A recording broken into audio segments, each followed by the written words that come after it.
বাড়ির সামনে ব্লেড হাতে ধর্নায় প্রেমিকা। হয় প্রেমিককে পাবো, নতুবা নিজের জীবন ত্যাগ করব। এই ঘটনায় এলাকায় ব্যাপক শোরগোল। রং নাম্বারে পরিচয়, তারপরে প্রেম, অবশেষে প্রেমের স্বীকৃতির দাবিতে ধর্না এক কিশোরীর। প্রেম জানে না জাতি, ধর্ম, বর্ণ, সময় ও স্থান। প্রেমের আকর্ষণ বড় তীব্র। শত বাধা বিপত্তিকে অতিক্রম করে জীবনের এই অমসৃণ দুর্ভেদ্য পথ ধরে সব জেনে শুনেই তীব্র এক অজানা পথে সুখের আশায় এগিয়ে যায় মানবী। এদের কাছে থাকে না অর্থের লালসা, প্রতিষ্ঠিত হওয়ার চিন্তা চেতনা। লোক চক্ষুর আড়ালে প্রেমে এগিয়ে যায় তার অভীষ্ট লক্ষ্যে। তিনটি জিনিসকে পৃথিবীতে ঢেকে রাখা যায় না, তা হলো প্রেম, টাকা এবং ধোঁয়া। যে করেই হোক তা প্রকাশ পাবেই। এ ধরনের একটি ঘটনা ঘটালো হরিশ্চন্দ্রপুরে। প্রথমে গায়ে আগুন, পরে বিয়ের দাবিতে প্রেমিকের বাড়ির সামনে ধর্নায় বসে ব্লেড দিয়ে আত্মহত্যার চেষ্টা কিশোরীর। শুক্রবার ঘটনাকে ঘিরে চাঞ্চল্য ছড়িয়ে পড়ে হরিশ্চন্দ্রপুর থানার সালালপুর গ্রামে। খবর পেয়ে ঘটনাস্থলে ছুটে আসেন হরিশ্চন্দ্রপুর থানার পুলিশ। কিশোরীকে উদ্ধার করে হরিশ্চন্দ্রপুর গ্রামীণ হাসপাতালে ভর্তি করান। বর্তমানে সেখানে চিকিৎসা চলছে কিশোরীর। স্থানীয় সূত্রে জানা গিয়েছে, হরিশ্চন্দ্রপুর থানার রশিদাবাদ অঞ্চলের এক দশম শ্রেণীর ছাত্রীর সঙ্গে রং নম্বরে ফোনে পরিচয় হয় সালালপুর গ্রামের এক কিশোরের। সে পরিযায়ী শ্রমিক, দিল্লিতে সেলাই কারখানায় কাজ করেন। দীর্ঘ 8 মাস ধরে তাদের মধ্যে প্রেমের সম্পর্ক গড়ে ওঠে। রাত জেগে চলতো তাদের প্রেমের গল্প। ছেলে কথা দিয়েছিল পৃথিবীর কোনো শক্তি তাদেরকে আলাদা করতে পারবে না, বাড়ি ফিরে আসলেই তাকে বিয়ে করবে। 4 জুন দিল্লি থেকে বাড়ি ফেরার সময় কিশোর তার প্রেমিকাকে ফোন করে জানায়, যদি আমাদের ভালোবাসা সত্যি হয়ে থাকে তাহলে তুমি নিজের গায়ে আগুন দিয়ে দেখাও, না হলে আমি ট্রেন থেকে ঝাঁপ দিয়ে আত্মহত্যা করব। আর এই কথার পরিপ্রেক্ষিতে মেয়েটি তার নিজের গায়ে আগুন ধরিয়ে দেয়। পরিবারের লোকেদের প্রচেষ্টায় তার প্রাণ রক্ষা হলেও একদিন পর সকালে গিয়ে সেই নাবালিকা প্রেমিকা ওই কিশোরের বাড়ির সামনে বিয়ের দাবিতে ধর্নায় বসে পড়েন। হাতে ব্লেড দিয়ে সেখানে হুমকি দেন অবিলম্বে স্ত্রীর মর্যাদা না দিলে তিনি এখানেই আত্মহত্যা করবেন। খবর পেয়ে হরিশ্চন্দ্রপুর থানার পুলিশ সেখানে হাজির হয়। এরপরই ওই নাবালিকাকে উদ্ধার করে হরিশ্চন্দ্রপুর গ্রামীণ হাসপাতালে ভর্তি করান। এখন ওই কিশোর তার বাড়ির আপত্তির কারণে তার প্রতিশ্রুতি থেকে পিছিয়ে আসেন এবং বিয়েতে না করে দেন। মানে কেন তোমাকে জ্বলতে বললো? মানে ছেলে ট্রেন থেকে বাড়ি ফিরছিল আর তোমাকে ফোন করে কি বললো? তাহলে তুমি কি নিজের শরীরে কি কেরোসিন ঢেলে আগুন লাগিয়েছ? কোন দিন, কত তারিখে? 4 তারিখ। তোমার কি শরীর পুড়ে গেছে? কি করে সম্পর্ক হলো? মোবাইল নিয়ে। কি প্রথম সম্পর্কে জড়িয়েছিল? কে কাকে প্রথম মেসেজ বা ফোন দিয়েছিল? মেসেজ করেছিল, তারপরে একটা তো মেসেজ করে কি জানাচ্ছিল তোমাকে? কি প্রস্তাব দিচ্ছিল? বিয়ার করব, মুখি করব। তোমাকে বিয়ের প্রস্তাব দিয়েছিল? হ্যাঁ, দিয়েছিল। তোমার সঙ্গে কোনো রকম শারীরিক সম্পর্ক হয়েছে ওর সঙ্গে?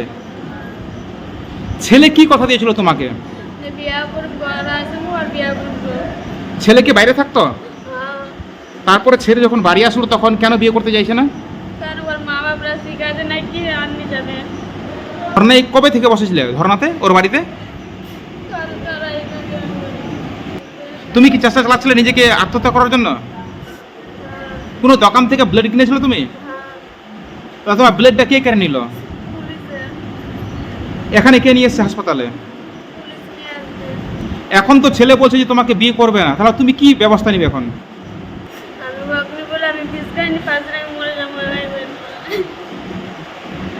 তুমি কোন ক্লাসে পড়ছো এখন? মা বাপরা আছে, তোর মা বাবাকে ঘরের অভাব পাবো, 1 বছর বাজায় বিয়া করবি। ছেলেটা কোথায় থাকতো? ওই আর দিল্লি কি কাজ করতো ওখানে? সেখান থেকে কথা হতো তোমার সঙ্গে? তারপরে বাড়ি আসতে তোমার সঙ্গে দেখা করেছিল? এখন বিয়ে করতে চাইছে না? ওটা বুক জ্বালিয়েছে, আমি ওর সঙ্গে বাতনি করছি, ওটা ও বুকটা জ্বালিয়ে দিয়েছে। না, তুমি কি ওর বুকটা জ্বালাতে বলেছিলে, নিজের বুকটাকে? না, আমি কেন করবো?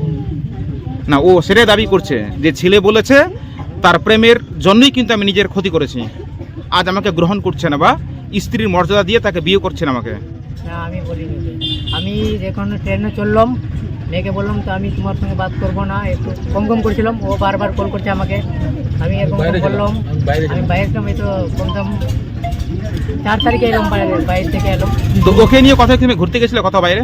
না, কোনোদিন তোমার সঙ্গে এরকম সরাসরি সাক্ষাৎ, কোনো পার্কে যাওয়া, হোটেল রেস্টুরেন্টে ঘোরা হয়নি? না কোনো সম্পর্ক মেয়েটার সঙ্গে?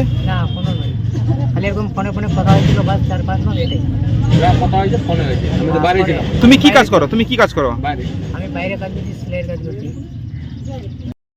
মানে কি করে তোমার সম্পর্কটা হলো ওর সঙ্গে? রং নাম্বারে তারপর কতদিন কথা হলো তোমার সঙ্গে? 4-5 মাস কথা হলো। যখন কথা হচ্ছিল তুমি তাহলে কি কথা দিয়েছিলে মেয়েটাকে, যা ধর্ণা দিয়েছো? বাত করছিলাম, বলছিলাম যে বিয়ে করব। তো আজকে কি ওই বিয়ের টানে কি তোমার বাড়িতে এসছে? ওটা তো আমি জানি না। তো ওর সঙ্গে কি না দেখে তুমি কথা বলছিলে? মেয়েটা দেখতে কিরকম, বাড়ি কোথায়? না আমি ওকে দেখি না। ওর পরিচয় তোমার জানা ছিল না? না তাহলে কি করে প্রেমে পড়লে তাহলে তুমি? এরকম গল্প করছিলাম, অবশ্যই ফটো মটো পাঠাচ্ছিল, দেখতে ভালো ছিল, তারপর তোমার বাড়ি থেকে প্রস্তাব গেছিল ওখানে ওর মেয়ের বাড়িতে? গিয়েছিলাম। তারপরে কি হলো? প্রস্তাব যাওয়ার পর থেকে কি? মা বাবা মা আর চাচি আমার দেখলো তো বললো ভালো না দেখতে। তো আমি যে মেয়েটা চ্যাংড়া আছে না, ওর সঙ্গে আমি কথা বলছি না, কম করে বলছিলাম। তো মেয়ে চ্যাংড়াটা অবশ্যই জবরদস্তি আমাকে ফোন করেছিল, বারবার ফোন করছে, বলছে এরকম করে দেবো, করে দেবো, মরে যাবো, করবো, এটাই। মানে তোমাকে হুমকির জালে ফেলে কি তোমার বাড়িতে ধর্ণা দিয়েছে? হ্যাঁ তুমি ওকে বিয়ে করবে? আমি এখন বিয়ে করবো কেন?